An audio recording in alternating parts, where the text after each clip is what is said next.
I still get chills thinking about this night, because if I had reacted just 1 second slower, I don't think I'd be here telling this story. I've been a trucker for almost 15 years, and nothing, absolutely nothing, prepared me for what happened to me in 2017 while driving through the Mojave Desert. It was an overnight haul in California, heading toward Arizona. I don't even remember what I was delivering. Appliances, I think, but that detail stopped mattering real fast. What I do remember is the darkness, not normal darkness. This was the kind that felt heavy, like it was pressing in on you from all directions. To make things worse, my semi's headlights were dim. I'd been putting off fixing them for months. Normally, it wasn't a big deal, but out there, with no streetlights, no buildings, no other cars, I had to strain my eyes just to see the road ahead.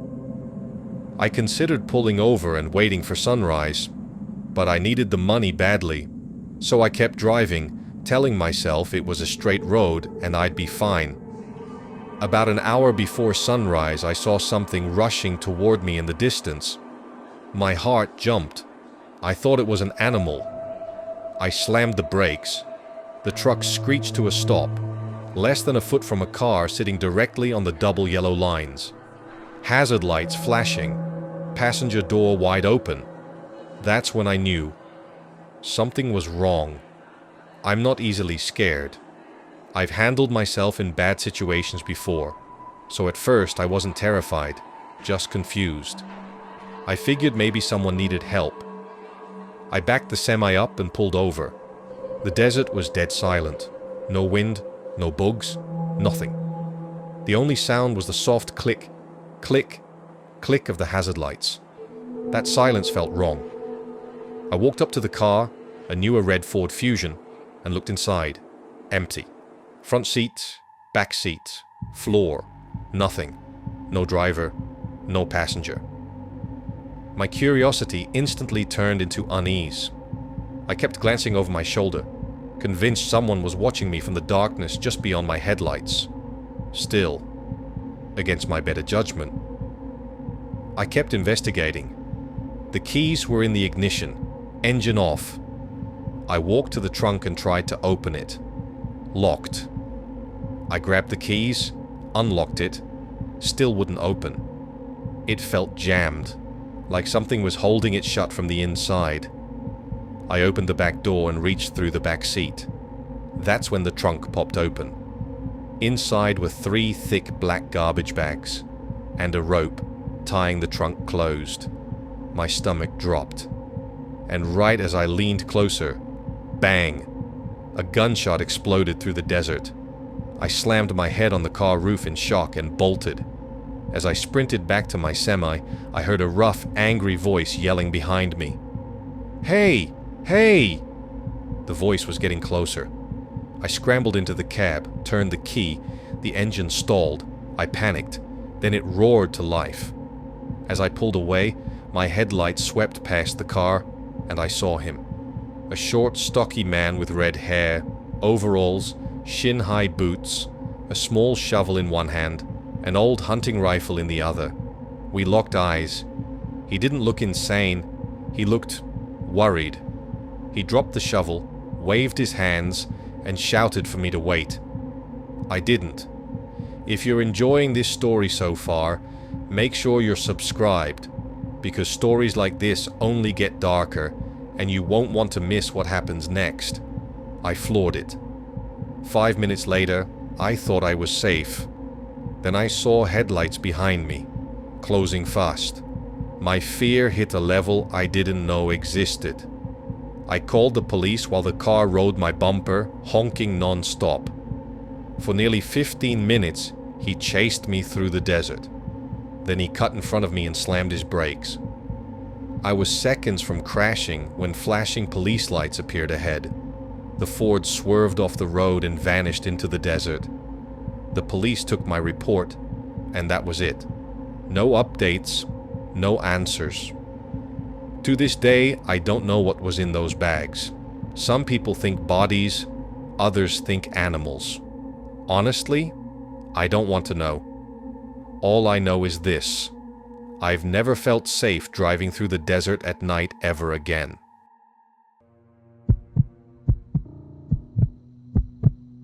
I didn't realize how dangerous loneliness could be until I discovered I wasn't alone in my truck.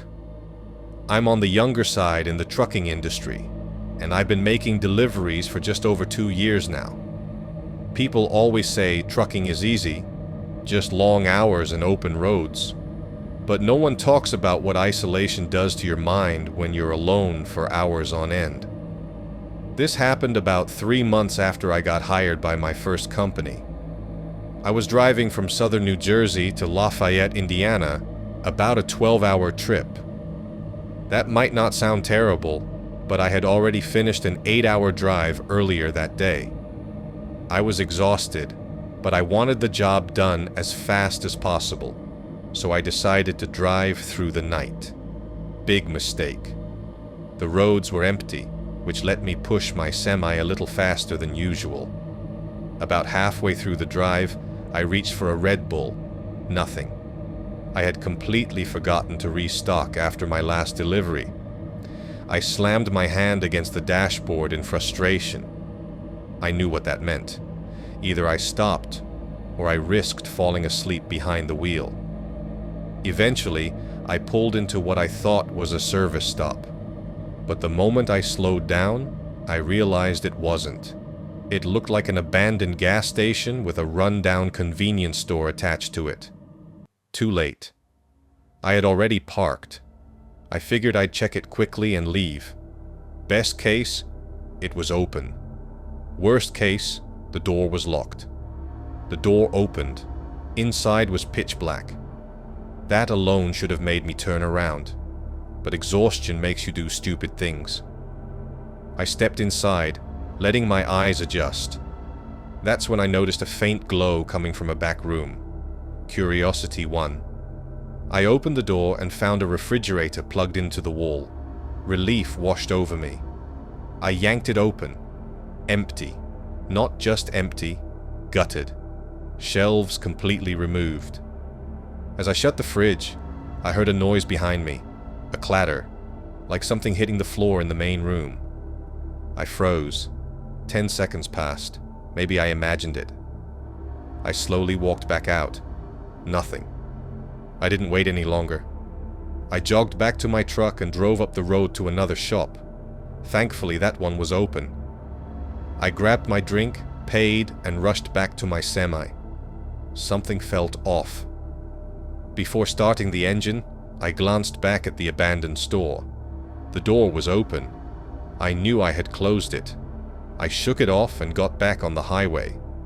The caffeine kicked in fast, clearing my head, and that's when I noticed movement behind me. The curtain separating the sleeper from the cab was moving. Slowly. There was no air conditioning on. My hands started shaking. I watched the curtain shift again in the rearview mirror. Someone was back there. I didn't have any weapons. I didn't even turn around.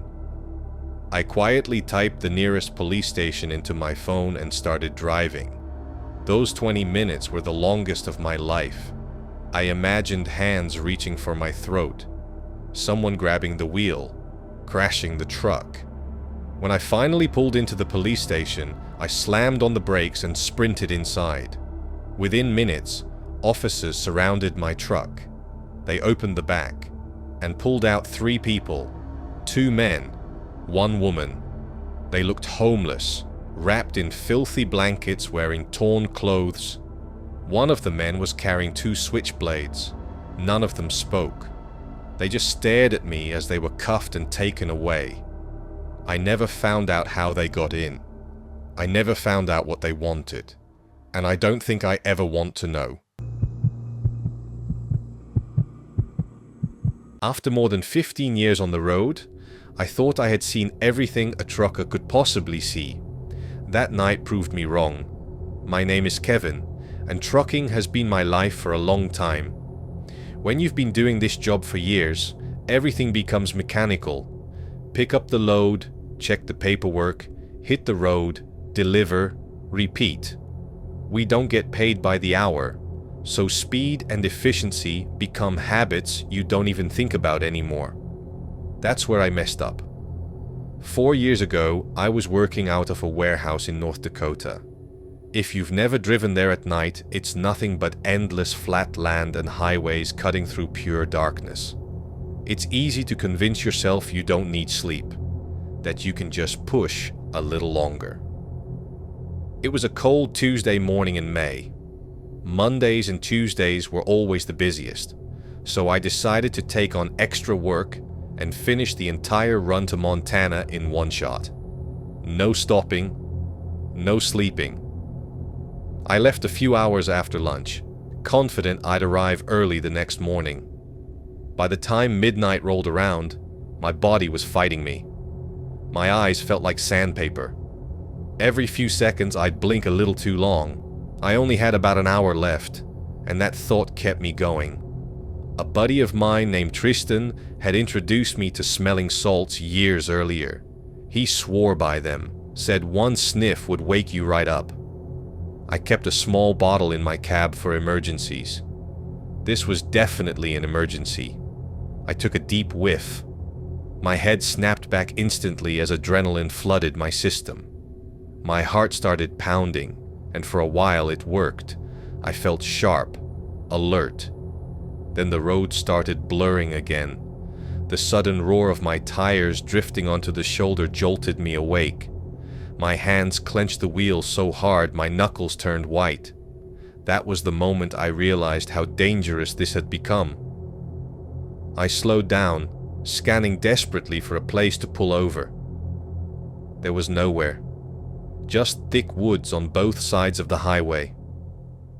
At the slower speed, my headlights cut deeper into the darkness, and that's when I saw something that made no sense at all. A purple dress lying directly in the middle of the road. I blinked. Hard. Then blinked again. It didn't disappear. I rolled past it slowly, staring as it vanished under my trailer. My tired brain tried to rationalize it. Maybe it fell off a car. Maybe I was hallucinating. About 200 yards later, I saw a pair of shoes.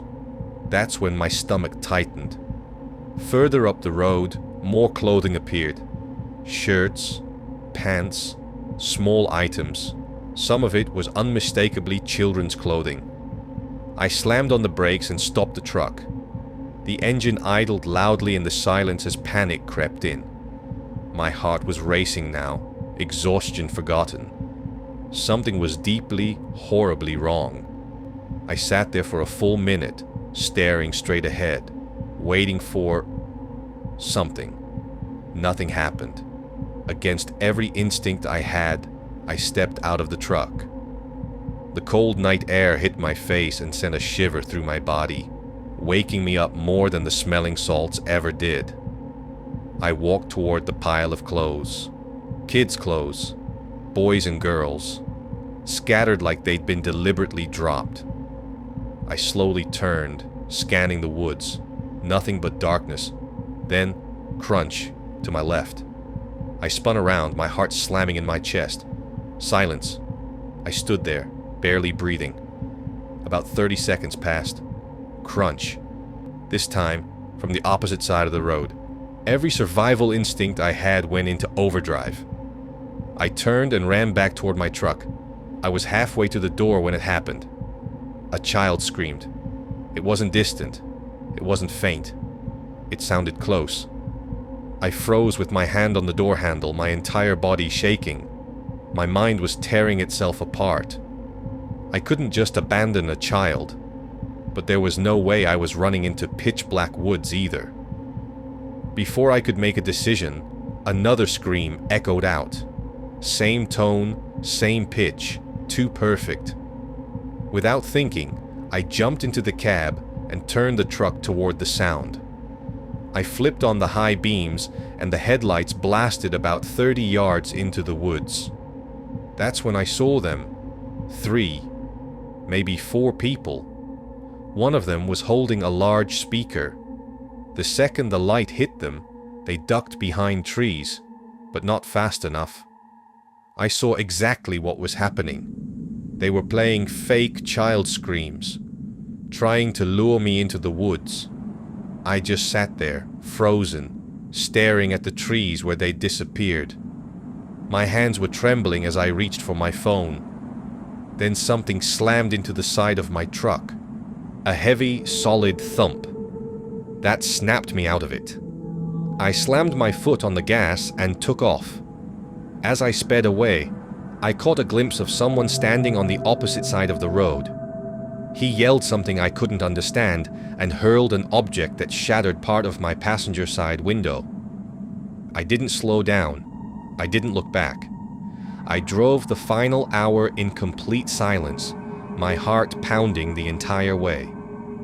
I made the delivery, climbed into the sleeper, and passed out immediately. I slept for nearly 10 hours. When I woke up, the first thing I did was call the police. They said they'd investigate the woods and contact me if they found anything. They never did. To this day, I don't know who those people were, what they wanted, or what would have happened if I had followed those screams into the forest. All I know is this: in over 15 years of trucking, nothing has ever come close to being as disturbing or as terrifying as that night.